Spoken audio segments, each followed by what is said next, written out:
আজকের বিষয়টা হলো, কেউ যদি আপনার পেজে শত্রুতামি করে পেজে রিপোর্ট মারে, মনে করেন অনেক হিংসা আছে যে সে অনেক টাকা কামাইতেছে ফেসবুকে, আমি তাকে একটা রিপোর্ট দিয়ে দিই।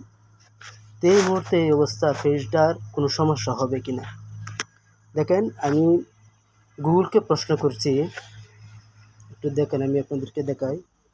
এই যে দেখেন, যদি কেউ আমার পেজে শত্রুতামি করে রিপোর্ট মারে তাহলে কি আমার পেজটি সমস্যা হবে? গুগল উত্তরে কি বলল দেখেন, ভালো প্রশ্ন। সে বলছে, এই যে, যদি কেউ শত্রুতা করে আপনার পেজে রিপোর্ট মারে তাহলে সেটি অবশ্যই সঙ্গে সঙ্গে সমস্যা করবে না। ফেসবুক প্রতিটি রিপোর্টে ম্যানুয়ালি বা স্বয়ংক্রিয়ভাবে পর্যালোচনা করে রিপোর্টটি সঠিক কিনা। নিশ্চয় বিস্তারিত ব্যাখ্যা করছি। দেখেন, যদি আপনার পেজে কোনো নীতি ভঙ্গ না থাকে, যেমন হট স্পিড, নকল কন্টেন্ট, বিভ্রান্তির পোস্ট ইত্যাদি, কপিরাইট যদি সমস্যা না থাকে তাহলে এটা সাথে সাথে কোনো অ্যাকশন নেবে না। যদি কোনো রিপোর্ট আসে কিন্তু সবগুলো ভিত্তিহীন, ফেসবুক বুঝে ফেলে এটা ম্যালিশিয়াস রিপোর্টিং, শত্রুতামূলক রিপোর্ট।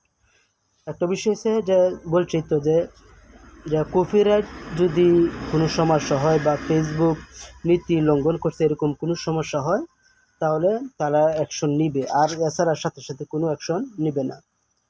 যদি অনেকের রিপোর্ট আসে কিন্তু সবগুলো ভিত্তিহীন, এই যে দেখেন, যদি কোনো পোস্ট বা কন্টেন্ট আসলে নিয়ম ভাঙ্গা কিছু থাকে তখন ফেসবুক সতর্কতা দিবে বা পোস্ট সরিয়ে দিবে। তো বিষয়টি হলো, কেউ যদি আপনার পোস্টে বা পেজে রিপোর্ট মারে সেটা তারা সাথে সাথে কোনো অ্যাকশন নিবে না, দেখবে এটা কি আসলে কি কোনো নিয়ম ভঙ্গ করছে কিনা বা কোনো নীতিমালা ভঙ্গন করছে কিনা। যদি একের পর রিপোর্ট আসতেই থাকে তাহলে মনে করা হবে এটা শত্রুতামির কারণ হয়েছে, তখন কোনো সমস্যা হবে না। এই কারণে আপনারা যখন পেজে কোনো রিপোর্ট আসে সাথে সাথে তারা একটা অ্যালার্ট দিয়ে দেয়, একটা নোটিশ দিয়ে দেয়, যাতে আপনি সতর্ক হন। আর যদি কোনো নোটিশই না আসে, কেউ রিপোর্ট মারে তাহলে কোনো সমস্যা হবে না। আশা করি বিষয়টা বুঝতে পারছেন, তাহলে ঘাবড়ানোর কিছুই নেই।